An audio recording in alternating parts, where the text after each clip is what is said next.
дар анборҳои захираҳои агентии шаҳри Душанбе орд бо пуррагӣ таъмин аст. Мардум бояд ки дар таҳлука наафтанд, чунки мо захираи онро аз соли 2019 тибқи дастури супориши бевоситаи раиси шаҳри Душанбе гирифта шуда буд ва онҳо таъмин карда истоданд. Инчунин дар назди корхонаи агентии захираҳои шаҳри Душанбе корхонаи истеҳсолии ордбарорӣ ки дар шаҳри Ваҳдат ҳаст, ҳамарӯза 70 тонн гандумро коркар карда ба мардум пешниҳод мекунад. Захирае ки дар анборҳои нигаҳдории шаҳри Душанбе ҳастанд, пуррагӣ мардумро таъмин карда метавонанд. Ордам яке маҳсулотҳои тезвайроншаванда аст.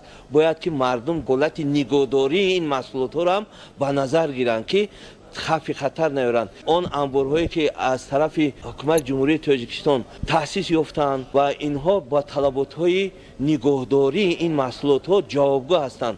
Вақте ки як шахс агар аз 10 линчо орд хараду унро дар ҷои нигоҳдорӣ нодуруст нигоҳ дорад, инчунин касалиҳои карантинӣ пайдо мешаванд ки шапаракҳо пайдо мешаванд. Дигар агар ба сухани маъмулӣ гӯем, яъне ки ордро ҳам тезтар ҳам метак мезанад, ҳам кирмҳое пайдо мешаванд ки ин хавфи хатар дорад ба инсон. Бо қарори раиси шаҳри Душанбе муҳтарам Рустами Эмомалӣ, ярмаркаҳои доим амалкунанда дар тамоми бозорҳои истеъмолии шаҳри Душанбе фаъолият карда истоданд ки ҳамарӯза аз тарафи корхонаи агентии захираҳои шаҳри Душанбе бо молҳои ниёзи аввали мардум ин бозорҳои истеъмолӣ тибқи нақша таъмин шуда истодаанд. Яъне давлату ҳукумати